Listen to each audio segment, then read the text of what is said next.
Bienvenidos amigos de Más Especialistas, me da mucho gusto saludarte y recibirte el día de hoy. Tenemos un invitado muy especial, egresado del Hospital General de México con 15 años de experiencia, especialista en urología en mínimo invasión, el doctor Gabriel Iván Farrera Santillán, que nos viene a hablar de un tema muy importante como lo es la diabetes y los padecimientos urológicos. Antes que nada agradezco la invitación al programa y sobre todo el tópico que sugieren y que toman, de que déjenme decirles que se recuperan todas esas impresiones que piden y de eso se hacen los temas, ¿no? Y había mucha inquietud en hablar de las complicaciones de la diabetes en urología, ¿no? Porque mucho se habla de la diabetes y otras complicaciones muy conocidas, ¿no? Como la retinopatía, la neuropatía. Pero en urología, ¿qué pasa, no? ¿Qué pasa en nuestra área? ¿Qué es lo que vemos diariamente como urólogos en nuestra área, ¿no? Y pues ya vamos a ver ahorita que vayamos despicando extendiendo el tema, que son muchas cosas que podemos evitar si nos cuidamos. Exactamente, y como decía usted, son temas pedidos justamente por toda la gente que nos ve en el programa y obviamente yo creo que la diabetes es una enfermedad que ha estado abarcando muchísimos problemas, ya no tiene ni siquiera edad, ¿no? Porque desde chiquitos, jóvenes, adultos tienen este padecimiento. Ahorita igual tenemos los primeros lugares en juventud con diabetes y ni siquiera cuidándose, ¿no? Pues en juventud, en adultez y en todos, en niños incluso, porque tenemos muy malos hábitos alimenticios y muy poco hábito al ejercicio y los deportes, ¿no? Aclaro, porque algunos colegas van a decir, bueno, ya estás hablando de diabetes, no propiamente, pero ¿qué pasa en el campo de la urología en la diabetes? Son muchos los efectos que tiene en la vía urinaria el azúcar, ¿no? Exactamente, porque afecta a muchos órganos, hablábamos hace un momento antes de entrar a cuadro que sistémicamente igual afecta. Y en el caso de la urología, ¿qué correlación tiene la diabetes con la urología? Bueno, antes que nada, como urólogo, ¿qué ves? Ves toda la vía urinaria y genitales masculinos, disfunción y otras cosas. Bueno, hablando de nuestra área, afecta a todos los órganos que vemos. Empezamos desde arriba por el riñón. La diabetes viene siendo la causa número 1 de falla renal crónica a largo plazo, ¿no? Muchos de los pacientes que tienen azúcar o diabetes elevada o mal controlada empiezan a eliminar grandes tasas de azúcar por la orina. Entonces, hablando de 180 miligramos de azúcar, cuando tengan ustedes 180 miligramos de azúcar en sangre, ya el riñón no retiene ese azúcar y empieza a filtrarla, es decir, a pasarla en la orina, y eso nos va a generar que si esto se hace crónico o muy seguido, la membrana de glomérulo, que es la célula de riñón, si bien sabemos los riñones son los filtros del cuerpo, filtran 180 litros de agua diariamente, de sangre, pues, y producen la orina, pero pues ahí se filtran todos los desechos también. El azúcar, pues no debería de salir, pero cuando suben niveles muy altos, se empieza a filtrar y eso va dañando el glomérulo. Eso va haciendo que el glomérulo, que es la célula, la unidad del riñón, se vaya engruesando la capa del glomérulo y pierda sus capacidades de retener o de filtrar adecuadamente. Entonces nuestros filtros del cuerpo les estamos golpeando mucho con el azúcar, ¿no? Entonces estamos, número 1, causas de falla renal crónica, que como vemos tiene un efecto tan nocivo en nuestra sociedad porque como no hay mucha cultura de cuidados, tenemos luego que las tasas de trasplante renal son bajas porque no hay mucha donación, todo es cadavérico, y todos estos pacientes llegan a hacer una falla renal que tarde o temprano va a requerir un tratamiento sustitutivo, llámese diálisis, hemodiálisis o trasplante. Entonces de ahí, ya viendo que todos los gastos que va a ocasionar el sistema de salud y a las personas en individual y la merma o la disminución de la calidad de vida, ya si dijéramos, el azúcar en la vía urinaria te da falla renal, ya es algo para ponernos alerta, poner los focos rojos y cuidarnos, ¿no? Sí, es que la verdad, bueno, en este caso la diabetes no solamente afecta a la persona que lo tiene, sino también de manera externa, ¿no? A los familiares, en este caso, como platicaba, una falla renal cuando termina en diálisis, pues sí también afecta, como decíamos, la economía, el estado también de salud, inclusive hasta los familiares de los pacientes. He conocido a muchos familiares de pacientes que tienen diálisis e igual terminan desgastados y con enfermedades, ¿no? Inclusive hasta más quizás que el mismo enfermo. Exacto. Otro efecto a nivel renal es que como aumenta la sedimentación y la tasa de infecciones, va a favorecer que se formen piedras en la vía urinaria. Entonces, muchos pacientes diabéticos están formando piedras en el riñón que tarde que temprano van a requerir un proceso quirúrgico, y si no se detectan a tiempo pueden generar que el riñón se pierda y terminen en una cirugía de nefrectomía o retirada del riñón dañado.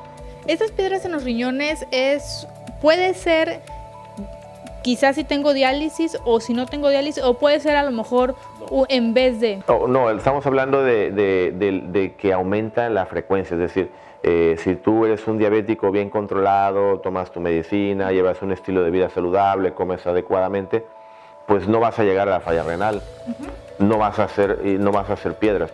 Pero si es un diabético mal controlado, mal disciplinado, mal cuidado, mal alimentado, aparte de la falla renal, antes de que haya falla renal, vas a empezar a hacer, aparte de las infecciones recurrentes, a formar piedras. O sea, la tasa de formación de litos en pacientes diabéticos no controlados y controlados es diferente. Pues el no controlado siempre va a ser 3 veces más o 4 veces más la posibilidad de formar una piedra en el riñón que vaya a requerir algún tratamiento quirúrgico o alguna situación de salud. ¿Cuánto tiempo tengo que tener de descontrol para decir puedo tener un foco rojo para tener ya sea una falla renal o piedras incluidas? Es una muy buena pregunta, porque dicen, bueno, un descuidito de vez en cuando, ¿no? Entonces, estadísticamente, los pacientes que llegan a hacer un daño renal o un efecto renal tienen un promedio de 10, 15 años de evolución. Sí, pero muchas veces no podemos saber cuántos años de evolución tienen, porque durante el tiempo que se está gestando el daño no hay síntomas, pues generalmente es asintomática la persona, y eso nos va de alguna manera a evitar que sepamos realmente si va habiendo un daño. Ahora, si somos unas personas bien controladas, bien cuidadas, pues obviamente el daño no se va a presentar, ¿no? Doctor, sabemos que la urología también abarca más órganos, ¿no? Empezamos por los riñones, me platicaba que también en la vejiga hay problemas cuando existe una diabetes totalmente descontrolada. Y hablamos de que ya hablamos de la afectación renal. Bueno, a nivel vesical, ¿qué va a pasar con el azúcar? El manejo de cifras altas de azúcar en sangre o un descontrol del azúcar va a generar lo que se llama vejiga neurogénica, es decir, una vejiga que no funciona bien. Todos los órganos reciben órdenes por el sistema nervioso o estímulos que hacen que trabajen. Pues cuando el azúcar se mantiene regularmente alta o hay subidas y bajadas, el paciente o la persona va a tener pérdida de la contractilidad de la vejiga, es decir, son pacientes que no orinan muy bien, que retienen orina.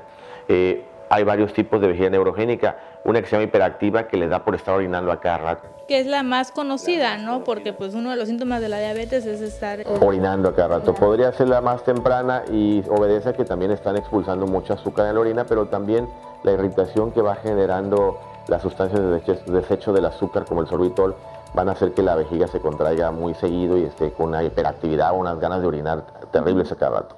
Pero si esto no le hacemos caso y la evolución del mal cuidado del azúcar sigue, va a haber un deterioro tanto de la conducción nerviosa a nivel de la vejiga como del músculo detrusor o el músculo vesical, y eso va a generar que la vejiga pierda su contracción. Entonces va a hacer lo contrario, va a ser una vejiga retencionista.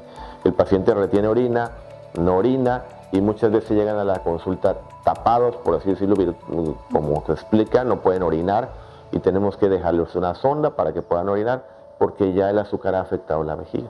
Entonces, si somos diabéticos ahí en casita y tenemos problemas para orinar o estamos viendo que hay mal cuidado, pues aguas, porque la vejiga se puede desgastar por el azúcar y puede llegar a que no funcione. Y si no funciona, la calidad de vida disminuye, porque obviamente o traes sonda o te tienes que aprender a sondear o pierdes la capacidad de la función vesical. Una vez que la capacidad de la función vesical está fallando, ¿ya es eternamente que voy a tener la sonda, o puede ser que me vaya pues tratando poco a poco y llegar a la función normal? Muchos pacientes están llegando a tiempo y se están atendiendo, empiezan con los síntomas, se acuden con el urólogo, entonces nosotros empezamos tratamiento, hacemos equipo con el internista, el endocrinólogo que lo ve, y de alguna manera se logra compensar completamente y metabólicamente y vuelven a su normalidad. Pero cuando esto se vuelve recurrente y persistente y se vuelve un hábito, pues sí, el efecto en un tiempo es un desgaste en la función de la vejiga. Y sí es importante recalcar, ¿no?, que los urólogos son la única especialidad que pueden hacer este tipo de sondeos. Claro, mira, la urología se dedica a la vía urinaria, a tratar todas estas situaciones, y pues somos los únicos que nos dedicamos a instruir sobre estas áreas, ¿no? Tiene muchos matices esto y muchas maneras de tratar las cosas, entonces sí, pues con su urólogo de confianza, pero sí atiéndanse, ¿no? Sí, definitivamente la diabetes es una enfermedad que abarca definitivamente muchísimos órganos, muchísimos sistemas, que afecta sobre todo, ¿no? Y bueno, en neurología me decía que afecta riñones, vejiga. Hablando de las tasas de infección, o sea, infecciones, la función eréctil o de sexual igual se ve mermada. ¿Cuáles hablaremos ya en otra entrevista? Que yo creo que no nada más una entrevista no da para hablar de todo este tema tan amplio. Es un tema muy importante porque es algo que vemos cotidianamente, es algo que afecta a la gran cantidad de los diabéticos más controlados, y yo creo que si lo que estamos buscando con el programa es hacer cultura médica, hacer conciencia y a prevenir que lleguemos a estados irreversibles de la enfermedad, porque todas las enfermedades, si las tratamos en forma temprana, no llegamos, como dice, a la cronicidad y al momento de que ya la enfermedad no se pueda curar. Doctor, en todo caso que yo tenga algún problema, que yo empiece a ver quizás de vejiga o de riñones, ¿dónde lo podemos encontrar? Bueno, estamos en el consultorio Seracón 203, estamos ahí pues mañana y tarde, el teléfono ahí es el 268-5572, y les invitamos a seguirnos en redes sociales, que también tenemos ahí algunos conectos ahí. Muchísimas gracias, doctor, por esta entrevista. Muchísimas gracias a toda la gente que nos está viendo en este momento. Vamos a un corte y regresamos aquí a tu programa, Más Especialistas.